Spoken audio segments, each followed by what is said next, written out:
there! I'm back with more adventures in free motion quilting.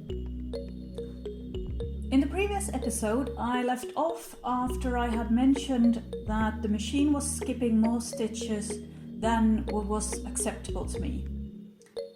I will get back to that issue in a minute, but first let me just mention another thing that gave me grey hairs: the spirals.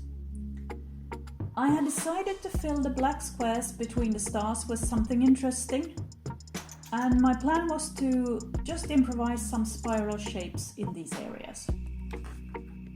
After just one spiral, however, I realized that I had to have some sort of guideline because it was really difficult to see where I was going. So I stopped and got out a circle template in the hope that it would help me visualize the spiral shape a bit better. It helped to some extent, and I continued to stitch a couple of minutes until I no longer could ignore the skipped stitches. Then it was time for the next break.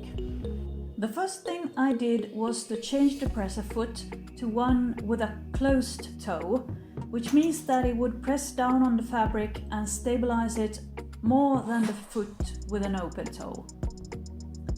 The open toe gives a better view of what you're doing, but skipped stitches is a price that is too high to pay for that, so it was better to just switch.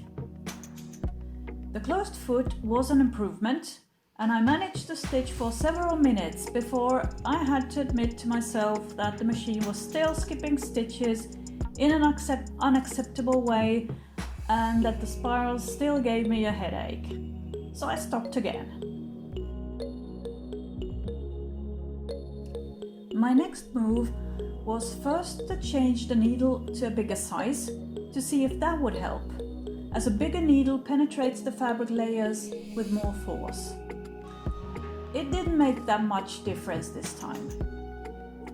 The next thing I tried was to change the presser foot again to the smallest size I have. This one makes it harder to see exactly where you're stitching, but it presses down the fabric in a smaller area than the other two, which gives the fabric even more stability. When your machine is skipping stitches, it could be for a number of reasons. The culprit could be a blunt or damaged needle, but I knew that my needles were fresh and unused. It could also be that your machine needs cleaning and oiling, but again, I knew that wasn't the case. Another possible explanation could be that the machine isn't threaded correctly, so that's something that you should always check. But none of these things explain my problem. Now, in order for a stitch to form properly, the needle that comes down through the fabric with the top thread has to be in perfect sync with the shuttle hook for it to loop around the bobbin case and catch the bobbin thread. If instability in the fabric interferes with this little maneuver, perhaps a little bounce in the fabric pulls at the top thread at the wrong moment.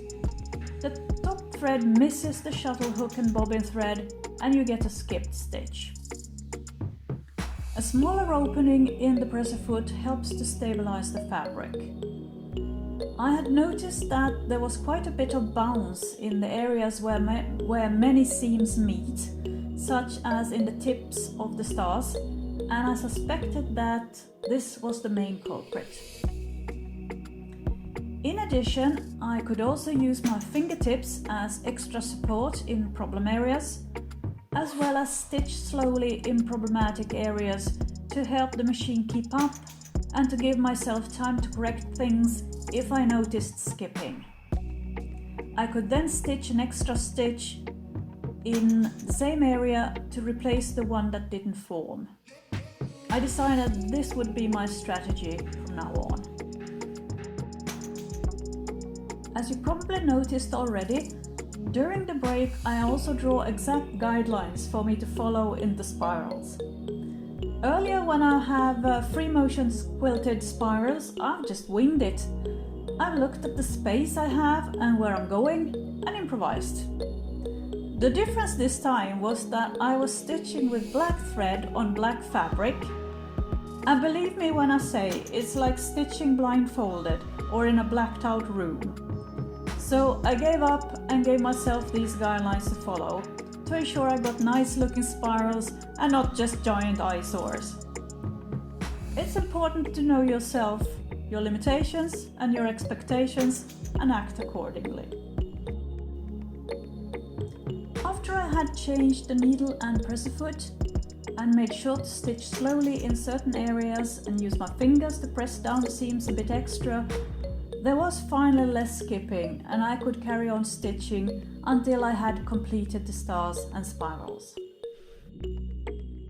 Then I used circle templates in different sizes to mark the centers of the big stars and started free motion quilting those too with a slightly glittery thread. Next time you see me, most of the quilting will be finished and it's the moment of truth. In the second part, I talked about lack of planning, which had caused a small dilemma, and how I was going to solve it in a slightly unconventional way, just because I was curious to see how it would work out. Next time I will reveal how it went, so stay tuned. Bye for now.